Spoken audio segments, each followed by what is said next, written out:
ইন্নাল্লাহ আশতারা মিনাল মুমিনিন আল্লাহ পাক রব্বুল আলামিন ইমানদার বান্দার কাছ থেকে কিনে নিতে চান। ইমানদার বান্দার কাছ থেকে আল্লাহ কিনতে চান, ক্রয় করতে চান। আনফুসাহুম ওয়া আমওয়ালাহুম, ইমানদার বান্দার দেহ এবং অর্থবিত্ত আল্লাহ কিনে নিতে চান। বিআন্না লাহুমুল জান্নাহ, জান্নাতের বিনিময়। তো বান্দা যখন আল্লাহর কাছ থেকে জান্নাতের বিনিময়ে নিজের অর্থবিত্ত আর দেহকে বিক্রি করে দেন, ফায়াকতুলুনা ওয়া ইউকতালুন, তখন সেই বান্দা নিজে যুদ্ধে গমন করে কখনো অন্যকে মারেন, আবার কখনো নিজেও মরেন। ওয়াদানা আলাইহা হাক্কান, আল্লাহ পাকের এই ওয়াদা হলো সত্য। যাদের দেহ এবং অর্থ আল্লাহর খাতায় বিক্রি হয়, আল্লাহ দেহ এবং অর্থের বিনিময়ে ইমানদারকে জান্নাত দেবেন। ওয়াদানা আলাইহা হক, আল্লাহ পাকের এই প্রতিশ্রুতি হলো অত্যন্ত সত্য। আর এই সত্য কথাটা ফিত তাওরাত ওয়াল ইনজিল ওয়াল কোরআন, এটা তাওরাত, ইনজিল এবং কোরআন আসমানি শ্রেষ্ঠ তিনটি কিতাবে আল্লাহ বর্ণনা করেছেন। ওয়ামান আওফা বিআহদিহি মিনাল্লাহ, ঠিক তারপরেই আল্লাহ বলছেন, এ পৃথিবীর মনুষ্য জাতি, তোমরা আমি আল্লাহ আমার চেয়ে অধিক প্রতিশ্রুতি পালনকারী আর কাউকে কি কখনো তোমরা দেখেছো? ফাস্তাবশিরু, সুতরাং তোমাদের জন্য সুসংবাদ রইল। ওয়া আবশিরু ফাস্তাবশিরু বিবাইয়িকুম আল্লাযী কুনতুম তুআদুন ফাস্তাবশিরু বিবাইয়িকুমুল্লাযী বায়াআতুম বি। সুতরাং আল্লাহর সাথে যারা কেনা বেচা করেছে এদের জন্য অত্যন্ত সুন্দর সুসংবাদ। ওয়াযালিকা হুয়াল ফাওজুল আযীম, আর এই কেনা বেচার বিনিময়ে তারা যে জান্নাতটা পেয়ে যাবে, এটাই হলো ইমানদার মুসলমানের জিন্দেগির সবচেয়ে বড় পাওনা। জোরে সোরে বলুন সুবহানাল্লাহ। আমরা পৃথিবীতে কিছু পাওয়ার জন্য কিছু চেষ্টা করি, কখনো চাকরি পাওয়ার জন্য চেষ্টা করি, কখনো ভালো ব্যবসায়ী হওয়ার জন্য চেষ্টা করি, কখনো ভালো একজন এমএলএ এমপি প্রধান হওয়ার চেষ্টা করি, কখনো একজন বড় অফিসার হওয়ার চেষ্টা করি। এবং আমাদের এই চেষ্টায় আমরা অনেক অংশে সফল হই, আবার অনেক অংশে আমরা বিফলও হয়ে যাই। তবে আমরা যারা চেষ্টা করে ব্যর্থ নয়, সফল হই, আমরা ব্যর্থ হইনি, সফল হয়েছি। এই সফলতা আমাদের কাছে কতদিন থাকবে? কতদিন থাকবে? আপনি অনেক লড়াই করে, অনেক সংগ্রাম করে যদি একটা চাকরি পেয়ে যান, আপনার জীবনের অনেক বড় শখ, আশা, আকাঙ্ক্ষা ছিল একটা চাকরি পাওয়া। আপনি পুলিশ হয়েছেন, আপনি মাস্টার হয়েছেন, এসপি হয়েছেন, ডিএম হয়েছেন, বিডিও হয়েছেন, কিন্তু জীবনের একটা সময়ে যে আপনাকে কিন্তু এই চাকরি বেঁচে থাকতেও ছেড়ে দিতে হয়। ওকে কি বলে? রিটায়ারমেন্ট। অনেক কষ্ট করে যে চাকরিটা আপনি পেয়েছিলেন, এই চাকরি কিন্তু আপনার জন্য চিরস্থায়ী নয়। 60 বছর হয়ে গেলে চাকরি চলে গেল। আচ্ছা, এই চাকরি মরার পরে আর কখনো গভর্নমেন্ট আপনাকে ফিরিয়ে দেবে বলে মনে হয়? চাকরি অনেক লড়াই করে চেষ্টা করে ভালো একজন ব্যবসাদার হয়েছে, দুটো ইটভাটা, 3টে লরি, 10টা বাড়ির মালিক হয়েছে, কিন্তু এই মালিকানা সত্ত্ব কতদিন আপনার থাকবে? খুব বেশি বেশি আপনি যতদিন দুনিয়াতে বেঁচে থাকবেন, একটা টাইমে দুনিয়া আপনাকে ছাড়তে হবে। সুতরাং পৃথিবীর এই সফলতা চেষ্টা করেও আমরা কখনো পাই না, তবে চেষ্টা করে যেটা আমরা পেয়ে যাই সেটাও কিন্তু স্থায়ীভাবে আমাদের থাকে না। কথা যেটা বলবো, এই দুনিয়াতে কষ্ট মেহনত করে যদি একটু নামাজ আদায় করতে পারেন, দেহের উপরে কষ্ট দিয়ে যদি রোজা আদায় করতে পারেন, নফসকে কন্ট্রোল করে যদি পরের সম্পদের লোভ থেকে নিজেকে সম্ভ্রম করতে পারেন, যদি নিজেকে শান্ত রেখে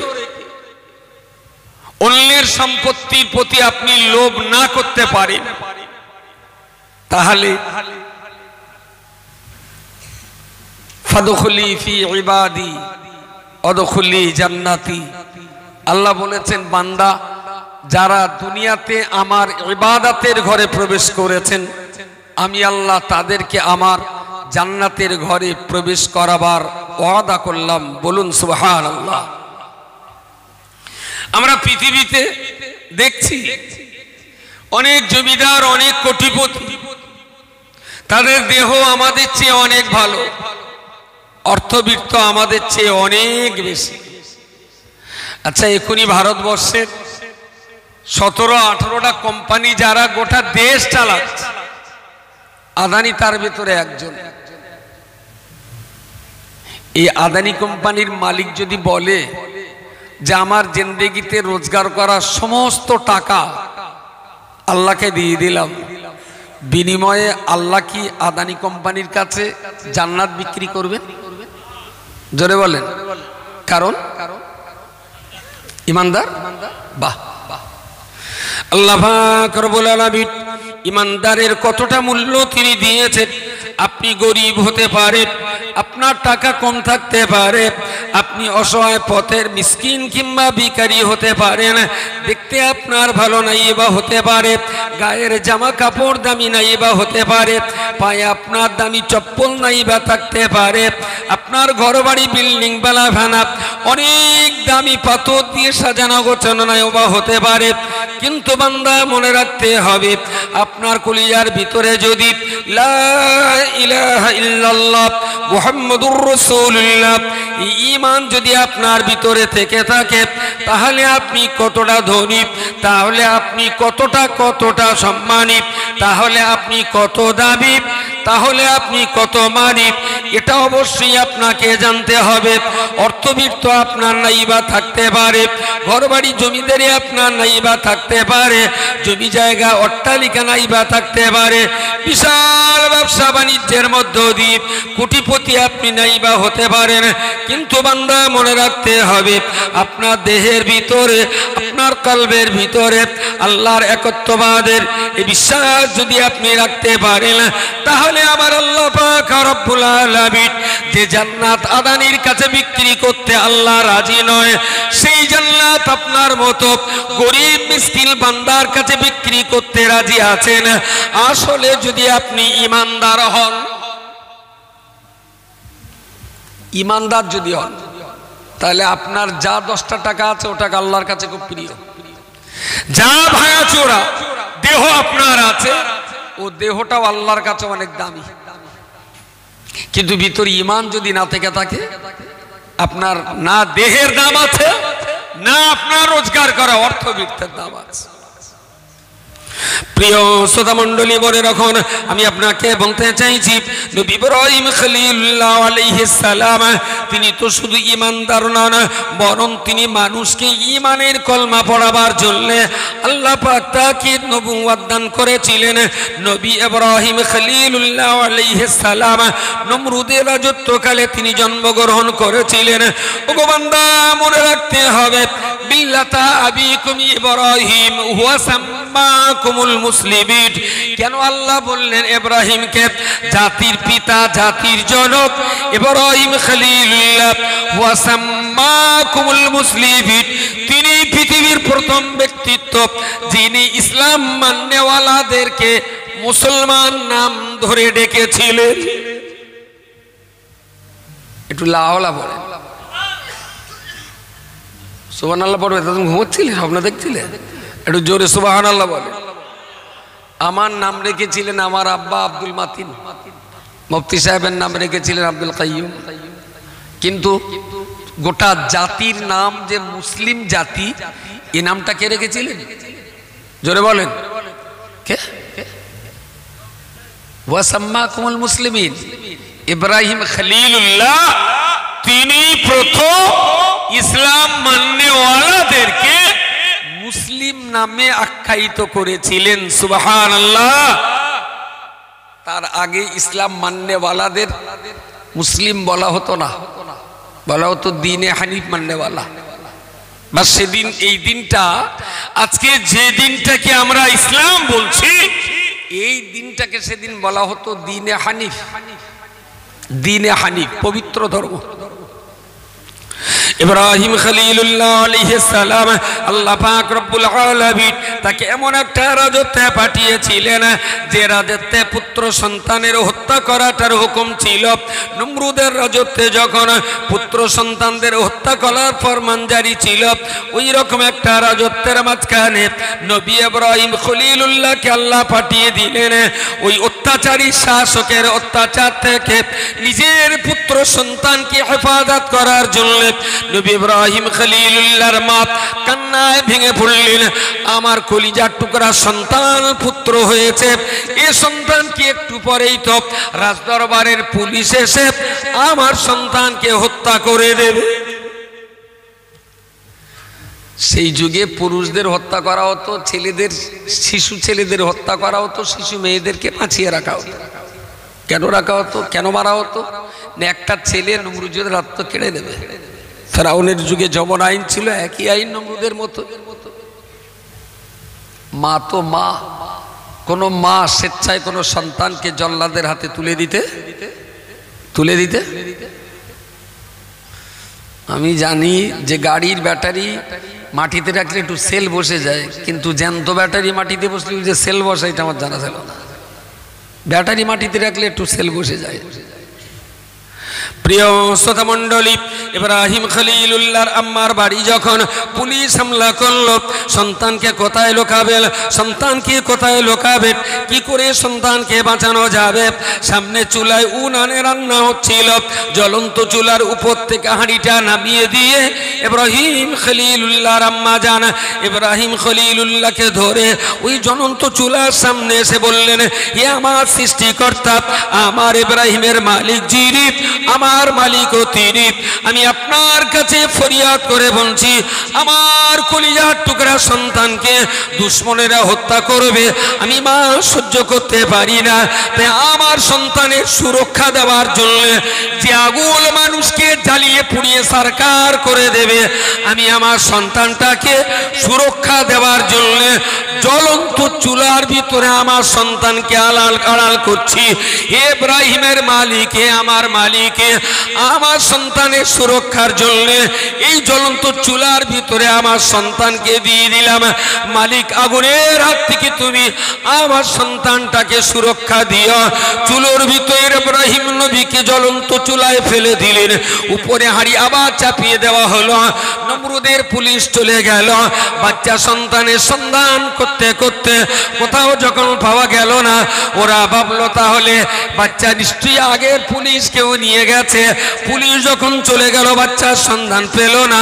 ইব্রাহিম খলিলুল্লাহর আম্মা চুলার পাশে যে হাঁড়িটা নিচে নামিয়ে এবারে ওই চুলার ভিতরে হাত দিয়ে যখন তুলতে যাবেন, দেখলেন ইব্রাহিম খলিলুল্লাহ আলাইহিস সালাম ওই চুলোর ভিতরে জ্বলন্ত আগুনের আঙ্গার নিয়ে তিনি খেলা করছেন। আর একটু কি জাজবায় বলা যায় না সুবহানাল্লাহ? সত্যের উপরে যদি থাকা যায়, হকের উপরে যদি থাকা যায়, যে আগুন মানুষকে জ্বালিয়ে পুড়িয়ে সারখার করে, আল্লাহর হুকুমে সেই মানুষ, যে আগুন মানুষকে জ্বালিয়ে পুড়িয়ে সারখার করে, আল্লাহর হুকুমে সেই আগুন ইমানদার আল্লাহওয়ালা হকপন্থীদেরকে সুরক্ষিত রাখে। প্রিয় শ্রোতা মণ্ডলী, মা চুলোর ভিতরে হাত ঢুকিয়ে দিলেন, চুলার ভিতরে হাতটা ঢুকিয়ে দিলেন, ইব্রাহিম খলিলুল্লাহকে তুললেন। আল্লাহর নবী ইব্রাহিম খলিলুল্লাহর মার হাতের কিছু পশম পড়ে গেল, চামড়া কিছু পড়ে গেল, কিন্তু বাচ্চাটাকে তুলে দেখলেন সম্পূর্ণ ক্ষত অবস্থাতে ইব্রাহিম খলিলুল্লাহ সুস্থ রয়েছেন। জোরে সোরে বলুন সুবহানাল্লাহ। আসলে ভবিষ্যতে যে একবার এই ইব্রাহিমকে আবার আগুনে ফেলা হবে, তার মধ্যে একটা রিহার্সাল হলো। বলে ইব্রাহিম খলিলুল্লাহকে পরিণত বয়স তো একবার আগুনে ফেলা হবে। তো হুজুর টস করবে না? হ্যাঁ দেখো, এসে যখন ছেড়ে দিল আপনি মতি সাহেবের কাছে বলে নিয়ে এসো। তো ইব্রাহিম খলিলুল্লাহকে জন্মের পরেই মাত্র কয়েক মিনিট বয়স, সেই অবস্থায় তাকে জ্বলন্ত চুলোয় রাখতে হয়েছিল অত্যাচারী শাসকের হাত থেকে সুরক্ষা দেওয়ার জন্য। সুবহানাল্লাহ বলে। এই মায়ের ঈমান কত চাঙ্গা না হলে,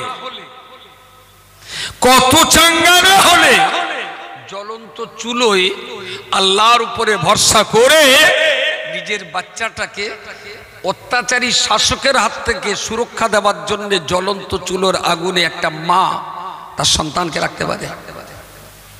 আল্লাহর উপরে তার কত বিশ্বাস, কত ভরসা ছিল। প্রিয় শ্রোতা মণ্ডলী, মনে রাখুন সেই ইব্রাহিম খলিলুল্লাহ আলাইহিস সালাম পরিণত বয়সে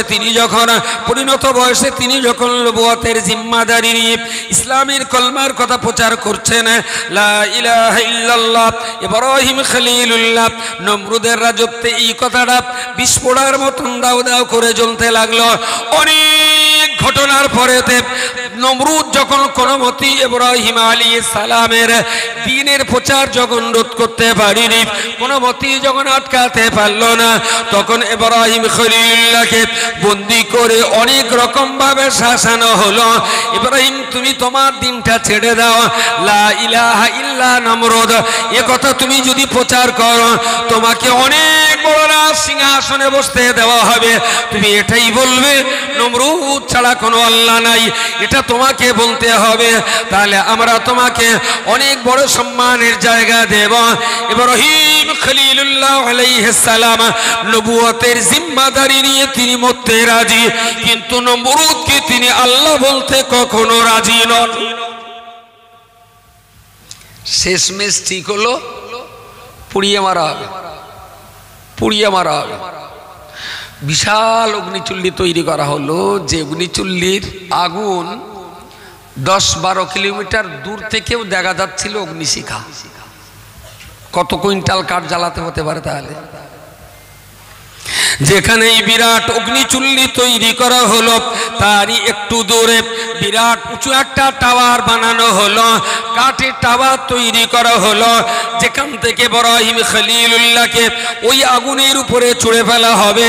ওখানে যখন তোলা হলো, ওখানে থেকে যখন আগুনের উপরে নিক্ষেপ করে দেওয়া হবে, ওই রকম অবস্থাতে আল্লাহ পাকের ফেরেশতা ইব্রাহিম খলিলুল্লাহর কাছে এসে বললেন, ও নবী ইব্রাহিম খলিলুল্লাহ, আপনি বলুন না এই মুহূর্তে আপনি কি চান?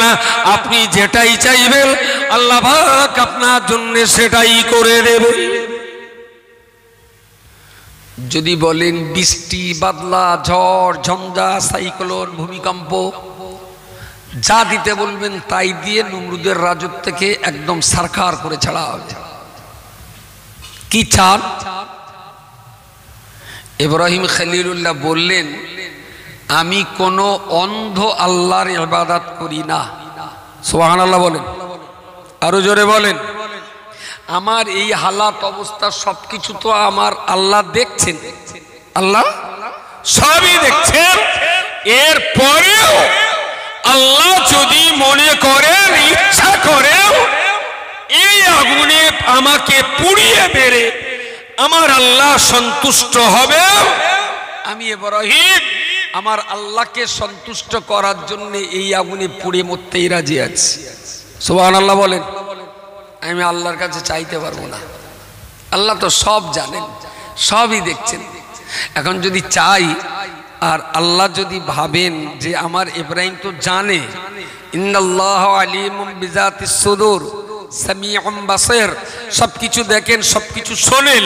তো আমি যখন সব দেখছি, সব বুঝছি, এরপরেও ইব্রাহিম আমার কাছে তোমার চাইতে হলো, আমি চাইবো না আল্লাহর কাছে। জানো কিচ্ছু জানি না।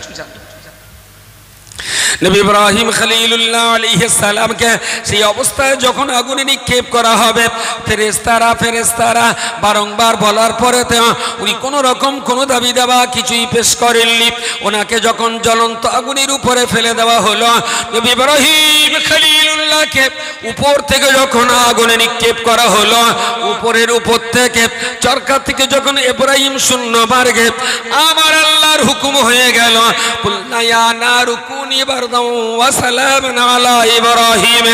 ইব্রাহিম যখন শূন্য মার্গে ওই আগুনে যখন ফেলে দেওয়া হবে, ইব্রাহিম যখন শূন্য মার্গে আগুনে ফেলে দেওয়া হচ্ছে, আল্লাহর নির্দেশ জারি হয়ে গেল যে আগুনে ইব্রাহিমকে পুড়িয়ে মারার জন্য তারা ফেলল, ওই আগুনের প্রতি আমার আল্লাহ নির্দেশ জারি করে বললেন, হে আমার সৃষ্টি করা আগুন, আমি তোমাকে বলছি কোন ইবারদানা, আমার ইব্রাহিমের জন্য তুমি ঠান্ডা হয়ে যাও। আচ্ছা, ওই ঠান্ডা যদি বরফ পানা হয়ে যায়, আল্লাহ বললেন বারদান, ঠান্ডা হতে। এখন ঠান্ডা যদি বরফের মতো ঠান্ডা হয়, তাহলে আগুনে যেমন কষ্ট হয়, বরফের উপরে যদি অনেক সময় রাখা হয়, পরক্ষণে আল্লাহ বললেন ওয়া সালামান আলা ইব্রাহিম, এতটা পরিমাণ ঠান্ডা হও যে ঠান্ডায় আমার ইব্রাহিম নিরাপত্তার শান্তি বোধ করেন। জোরে বলুন সুবহানাল্লাহ। তাহলে ইব্রাহিম খলিলুল্লাহ ওর ভিতরে থাকলেন 40 দিন, কিচ্ছু হলো না, আরামসে থাকলেন। ওরা প্রচুর জ্বালালো, কিন্তু ইব্রাহিম নবী অক্ষত, একেবারেই অক্ষত।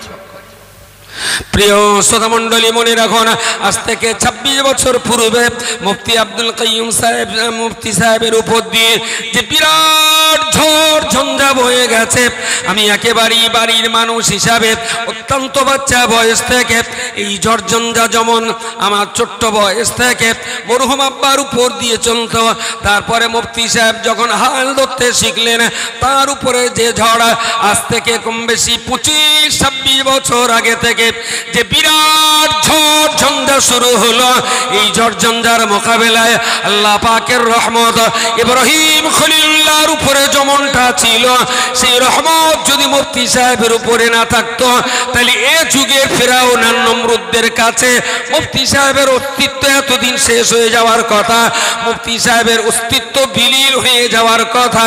কিন্তু ইতিহাস তার রাজ সাক্ষী, যত কঠিন জুলুম আর অত্যাচারের স্টিম রোলার চালানো হয়েছে, আল্লাহর পক্ষ থেকে আমার আল্লাহ মুফতি সাহেবের কদমকে তত অধিক পরিমাণ মজবুত আল্লাহ করে দিয়েছে। যত জুলুম হয়েছে, কদম তত জোরে বলে মজবুত। কিছু তো পরীক্ষা দিতেই হবে আপনাকে, কিছু পরীক্ষা দেবেন না জান্নাতে যাবেন তেনপালা করে গান। জান্নাতটা কি ছেলের হাতের পিঠা? ولنبلونكم بشيء من الخوف والجوع ونقص من الأموال والأنفس والثمرات।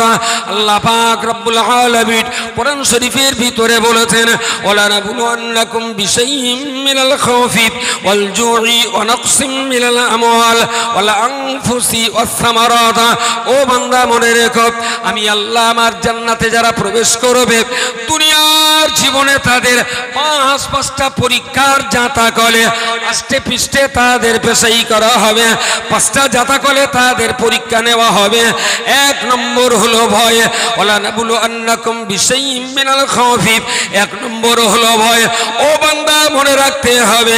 2 নম্বর হলো ক্ষুধা, 3 নম্বর হলো মালের ক্ষতি, 4 নম্বর হলো ফসল পাতির ক্ষতি, 5 নম্বর হলো নফসের প্রতি দের উপরে ক্ষতি।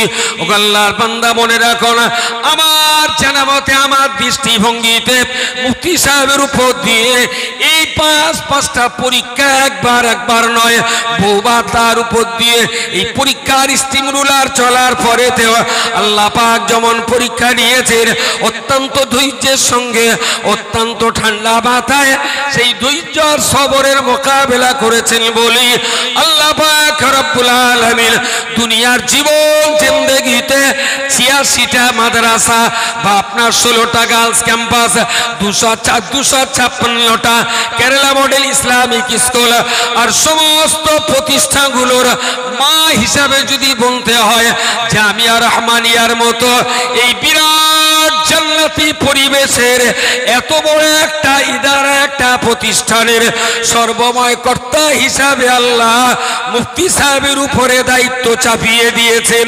জোরে বলুন সুবহানাল্লাহ। বিনা পরীক্ষা নিরীক্ষায় এত বড় দায়িত্ব আল্লাহ কারো কাছে চাপান না। কোরআনী আমানত, হাদিস, কোরআন, তাফসীর, উসুল ফিকহ, শরীয়তের এই আমানত আল্লাহ যার ঘাড়ে চাপাবে, যদি একটু পরীক্ষা নিরীক্ষা করে না দেন তাহলে অনেক সময় দেখা যায় জল ঝেড়ে দিয়ে গরু পালায় না, যার জন্য অনেক পরীক্ষা নিরীক্ষা করে শক্ত করে তবে তার উপরে আল্লাহ দায়িত্ব ছাড়ে।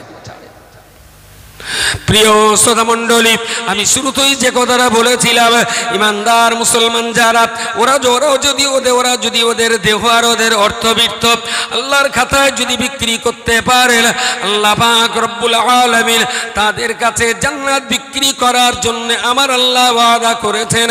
আল্লাহ পাক রব্বুল আলামিন ইমানদারের জান্নাত, ইমানদারের দেহ, ইমানদারের অর্থ নিয়ে আল্লাহ কি করবেন? আমার আল্লাহ তো কোনো অভাব নেই। ইন্নাল্লাহ গানিয়ুন ওয়া আনতুমুল ফুকারা।